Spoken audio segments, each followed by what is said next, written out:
The single father stood at the back of the auditorium, his janitor's uniform still smelling of bleach and floor wax.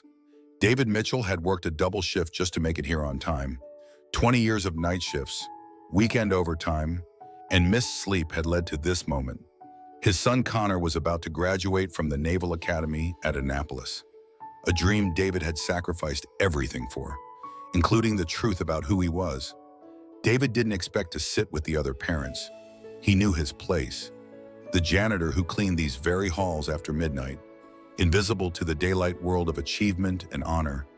He was just there to watch from the shadows, to see his boy become the officer he'd raised him to be. But Connor had been asking questions lately, strange ones, about why David never dated, why there were no photos of women in their small apartment, why his father's military records seemed incomplete. Then Admiral Robert Harrison took the stage, a decorated war hero whose presence commanded instant respect. As his eyes swept across the crowd during his speech about honor and sacrifice, they suddenly locked onto David. The Admiral's face went pale. His hand trembled as he gripped the podium. He stopped mid-sentence, staring at the janitor in the back of the room. "Excuse me," the Admiral said, his voice cracking. "Sir, in the back, the gentleman in the blue uniform. Would you please stand?" David's heart dropped. He'd been spotted. After 20 years of hiding in plain sight, working these halls where Connor studied, he was about to be escorted out. He should have known better than to come. But before he could move, the Admiral stepped down from the stage and began walking toward him. Every eye in that auditorium turned. Whispers rippled through the crowd like electricity. Connor, sitting with his graduating escuelas, looked confused, embarrassed. His roommate leaned over and whispered something that made Connor's face flush red. David wanted to disappear, but the Admiral's approach trapped him like a spotlight. The Admiral reached David and without warning saluted him, a full military salute that silenced the entire room. Then he did something that made everyone gasp. He pulled David into an embrace, tears streaming down his weathered face. 20 years, the Admiral whispered, loud enough for nearby people to hear. "I've been searching for you for 20 years. If this story gripped you from the first moment, stay with us. Subscribe to Heart Stories, where every secret carries the weight of love, and every revelation changes everything. Because what happens next will shake you to your core." David stepped back, confused. "Sir, I think you have me confused with someone else." "Your tattoo," the Admiral said, pointing to David's forearm where the sleeve of his janitor uniform had rolled up slightly. "That eagle, those coordinates, your call sign Ghost 72. The room fell into stunned silence. David's jaw tightened. That was a name he'd buried, a life he'd left behind, a life where he'd hidden not just from enemy bullets, but from his own truth in a military that demanded silence about who he loved. Iraq, 2003. The Admiral continued, his voice now addressing the entire auditorium. "I was a young captain leading a reconnaissance team. We were ambushed in the Anbar province, pinned down, outnumbered 10-1. I took shrapnel to my leg and couldn't walk. My men were dying around me." David's memories flooded back. The heat, the sin, the radio crackling with desperate calls for extraction. He'd been 50 miles away, but something about that voice, that fear, had pulled him into action. But there was more to that story. More than the Admiral knew. David had been running from more than enemy fire that day. He'd been running from the truth that was eating him alive. "This man," the Admiral said, his voice breaking. "Sergeant David Mitchell. He wasn't even part of our unit. He heard our distress call and drove straight into hell alone. He pulled me and 4 other soldiers out of that valley while bullets tore through the air around us." What the Admiral didn't know was that David had volunteered for every dangerous mission, every assignment that might end it all.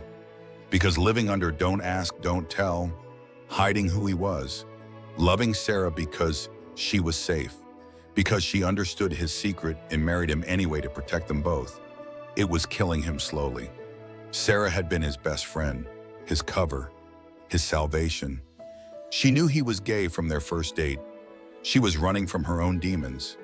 an abusive family that made military life look peaceful. They'd created a beautiful lie together, a marriage of protection and genuine friendship. When Connor was born, David thought maybe he could learn to love the life they'd built. Then came the call that shattered everything. Sarah's car accident, the rainy night, the slick roads, the truck that ran the red light.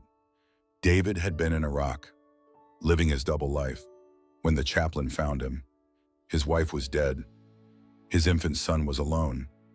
The choice wasn't really a choice at all.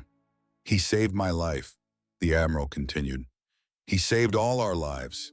Then he disappeared from the military entirely before we could put him up for the Medal of Honor." David looked down, his jaw clenched. "I had a son to raise. Sir, Connor's mother had just died. I got the call during that deployment. I came home, took my discharge, and did what any father would do. I raised my boy." But there was more he didn't say. How he'd spent 20 years working 3 jobs to keep Connor from ever feeling the poverty David had grown up in. How he'd moved them near Annapolis so Connor could see the academy every day, dream of something bigger. How he'd sacrificed every chance at love, every moment of personal happiness, because he couldn't risk Connor losing another parent to a world that still wasn't ready to accept who David really was. The cost of hiding had become the foundation of his love. And that truth was heavier than any medal could ever be. The Admiral's voice grew louder, commanding the room with the authority of a man who'd seen too much to waste words on pleasantries. "This man has spent the last 20 years working night shifts as a janitor, putting every penny toward his son's education. I checked. 3 jobs, no days off, so his son could stand here today and graduate from this academy." Connor's face went white. His roommates stared at him with new understanding. The boy who never talked about his family, who deflected questions about his father's work, who paid his own way through everything, suddenly made sense. But there was something else forming in Connor's eyes, a recognition that went deeper than pride or embarrassment. "While we've been celebrating heroes behind podiums," the Admiral continued, "a real hero has been emptying our trash cans, mopping our floors, invisible to all of us except for the son he was raising to be better than the world that rejected him." David felt the weight of 20 years pressing down on his chest. Connor was staring at him now, not with the confusion from before, but with something that looked almost like relief, because Connor had been carrying his own secret, his own questions about identity and acceptance. Late-night conversations with roommates about what it meant to serve openly, about whether the military had really changed, about whether love was worth the risk of losing everything. The Admiral turned to the Academy superintendent. "I'm invoking my authority. This man enters as my personal guest of honor, David Mitchell. You will sit into the front row. You will watch your son receive his commission as an officer." But David couldn't move yet. There was something he had to say, something that had been clawing at his throat for 2 decades. He looked at Connor, at this strong, intelligent, compassionate young man he'd raised, and realized that his son deserved more than half-truths. "There's something else," David said, his voice barely audible but carrying in the strange silence of the auditorium. "Something I should have told you years ago. Son." Connor stood up from his seat, his dress blues crisp and perfect, his eyes wide but not afraid. "Dad, you don't have to." "Yes, I do," David interrupted, his voice growing stronger. "Connor, I'm gay. I have been my whole life. I married your mother because she understood, because she protected me, because the military wasn't safe for people like me back then. And for 20 years, I've been too afraid to tell you because I thought I might lose the only thing that mattered more than my own happiness. I thought I might lose you." The silence that followed was different from before. It wasn't shock or confusion. It was the sound of truth finally finding its place in the world.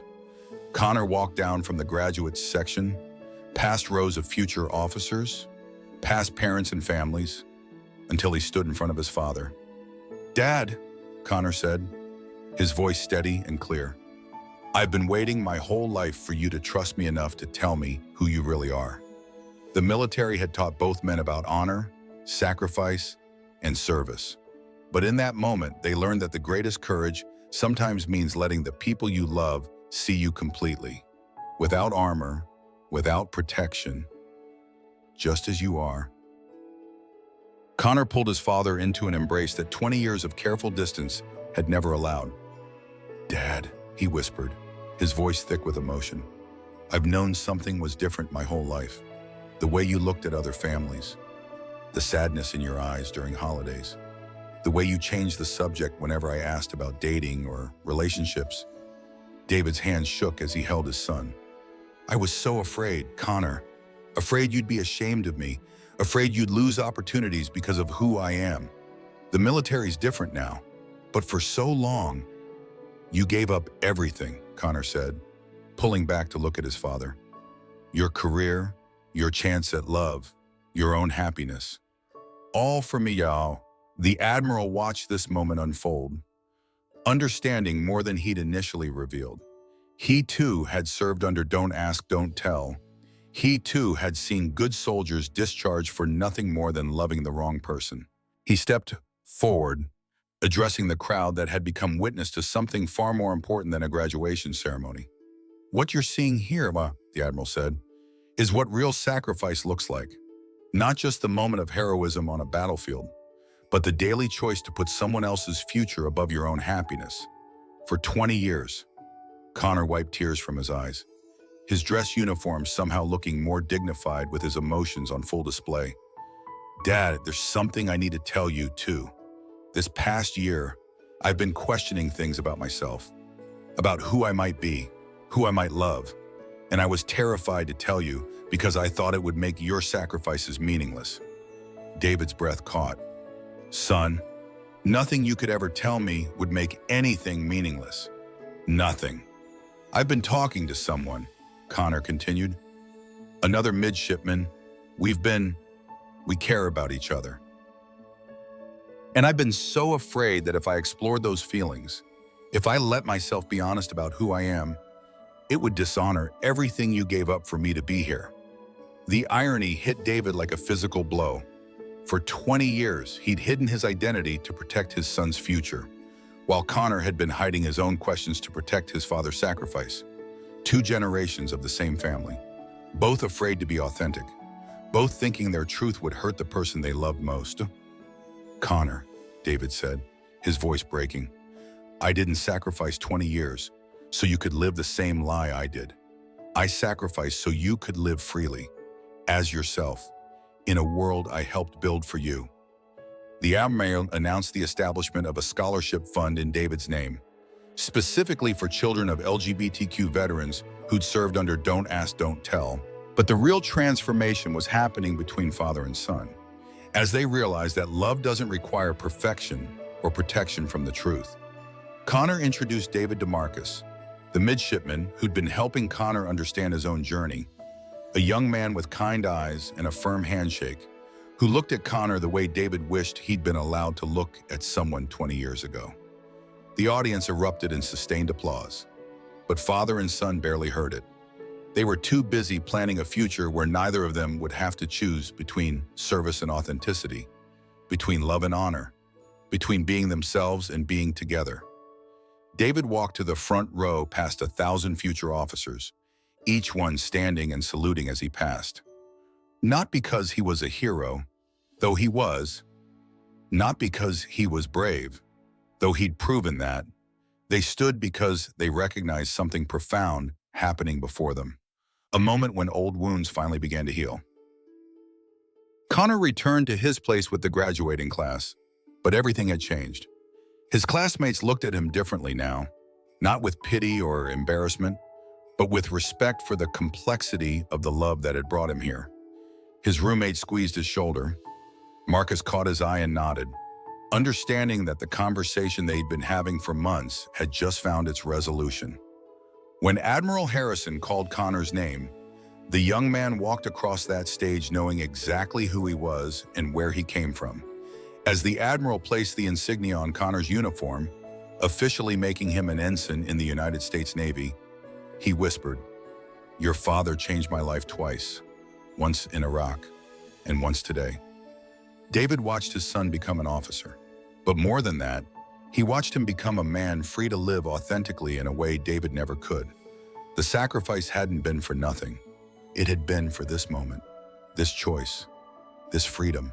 After the ceremony, as families gathered for photos and celebrations, Connor and Marcus stood together openly, their hands briefly touching in a gesture that would have ended careers a generation ago. David watched them and felt something he'd never experienced before: pride without fear, love without conditions, hope without reservations. Admiral Harrison approached David one final time.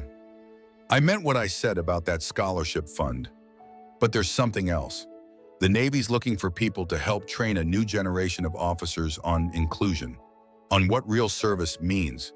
People who understand sacrifice but also understand that hiding who you are isn't the same as protecting what matters." David looked at his son, at Marcus, at the young faces around them who would serve in a military David had helped make possible. "I'd be honored, sir." As the evening wound down and families began to leave, Connor walked over to his father. "Dad, Marcus and I are driving to DT tonight. There's a pride event this weekend for military families. I was wondering, would you like to come with us?" David Mitchell, who had spent 20 years invisible, working night shifts and living in the shadows so his son could stand in the light, looked at the future spreading out before them. A future where love didn't require hiding, where service didn't demand silence, where being yourself was finally enough. "Son, Hoimet," he said, "I'd like nothing better."